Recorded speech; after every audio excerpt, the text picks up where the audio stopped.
Yeah, she's got some things. Yeah. Let's go. I'm quick. I'm a quickie. Yeah, good.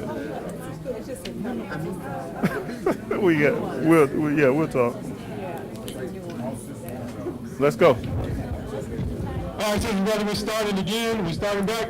Brother Eric, we're going to need you to sit down. Brother Eric Coffrey, we're going to need you to take your seat. Brother Eric Coffrey, thank you very much.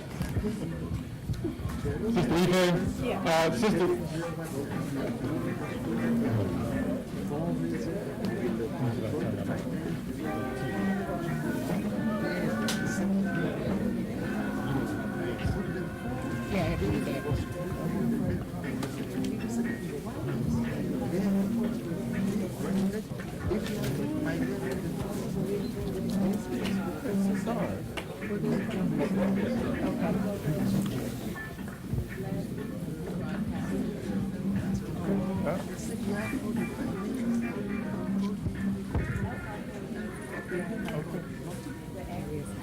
All right, so we're going to go ahead and get started back.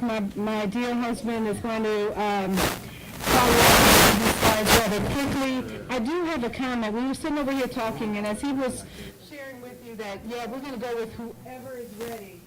You know, a flag came up. That's true, and that's important.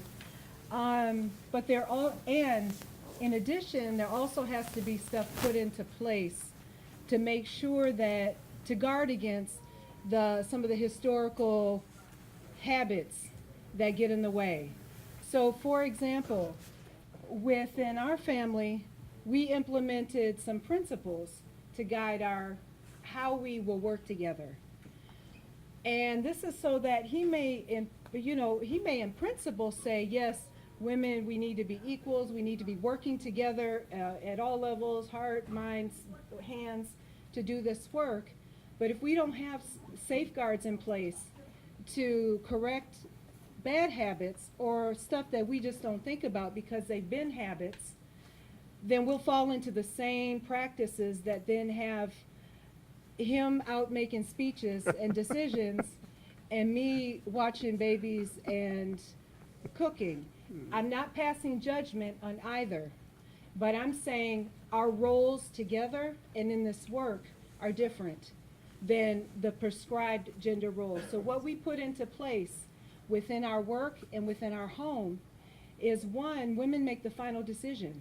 This is one of the agreements that we came to, and this was to work against the historical practices of women not making decisions. First decision.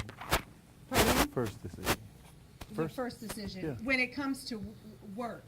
So people can argue, women make the decision in the home and out in the field. We're talking about not just in our personal lives, but in our work lives too. This is a principle that had been struggled through, debated, and ultimately arrived at, like, this was going to be a way where we were going to correct our habits so that I don't fall into a habit. I mean, we're using our very personal example, lives as examples, where I don't fall into a habit where I defer and step back or stay quiet when he sounds very clear on something.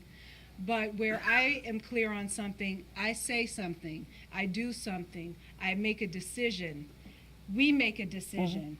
And if the decision that I make turns out to be the wrong one, we assess it, he makes the next one, and we move forward from there. But we needed to put a principle in place to correct how past habits so that we can level out how we engage, we can level out this field around how we work together on an ongoing basis and moving into the future. So I give that example as something to say, yes, we go with who we go with, but we always have to make sure there are principles in place that guard against falling into habits that create the divide. So I just wanted to say that, and I'm appreciative of what Dekai put forward, because it's all, cube it. We had this, I was put square by it, to amplify it. And I would add, in addition to that, we've got to make sure Oh, we've got thank you. principles that Appreciate guide it. us so that we don't fall into to bad habits. And we can keep moving the work forward. Yeah. Thank you. Oh, it works. Okay. Yeah, it's in survival organizations.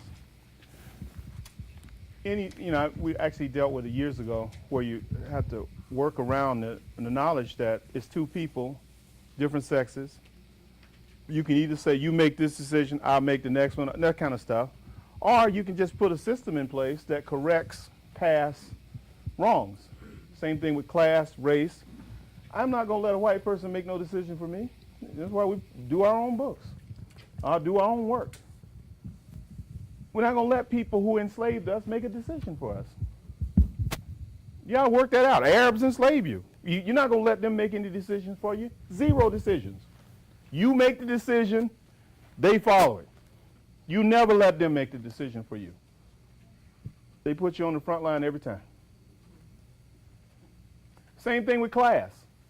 You never let rich people make a decision for you and you working every day. You don't let LeBron James make a decision for you. He's not thinking about you in that way. Michael Jordan.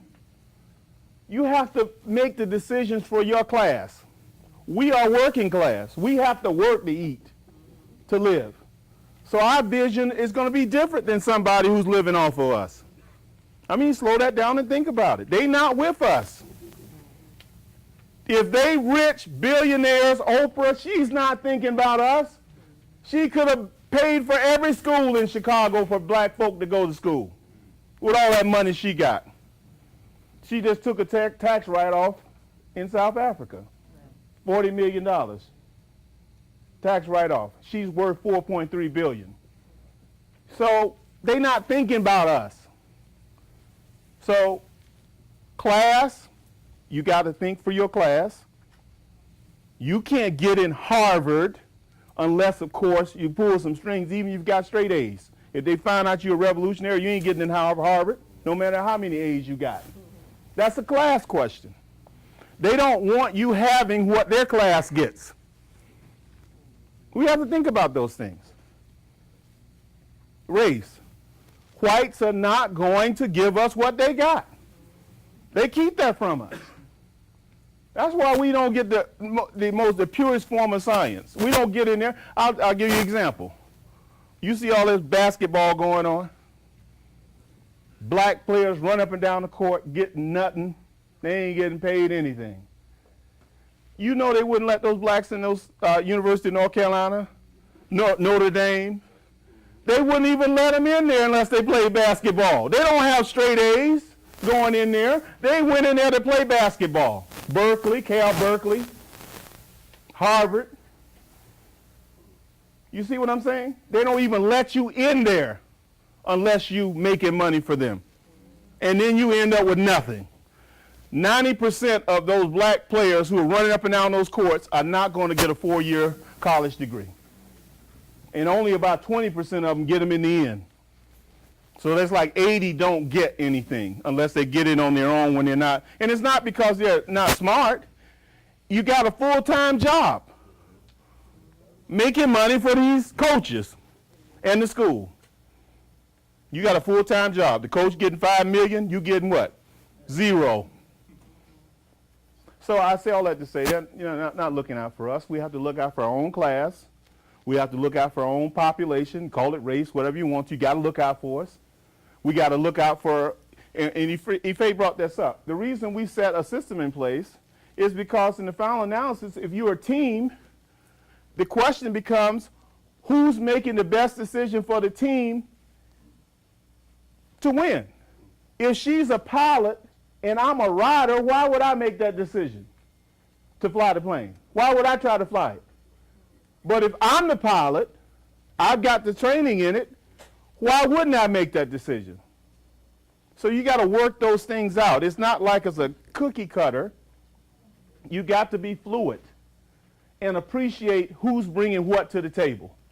If someone knows business operations and you don't, you better learn under them. You better learn on them, irrespective of what sex they are. You got to learn it. We were talking about that here, about how it really doesn't matter in the final analysis who's teaching the kids, if they're black, teaching them. It's that the kid's learning. The task is to make sure they get what they should get. And if they're not getting it, we got to go to the ones who's going to give it. And so we got to get better at being nuanced in our approach to stuff, adapting, and getting ourselves in a position to win. We're talking about a team winning. I'm not talking about me winning as an individual. I can't get this stuff done on my own. I mean, she couldn't get this done on her own. Yara couldn't get this stuff done on his own. Other people who we were working with couldn't get it done by themselves. It was a team. It is a team. And so we're not thinking team. We're thinking, okay, I'm going to try to do this myself. You're not going to get very far. And so it's problematic for me even when I see these books written.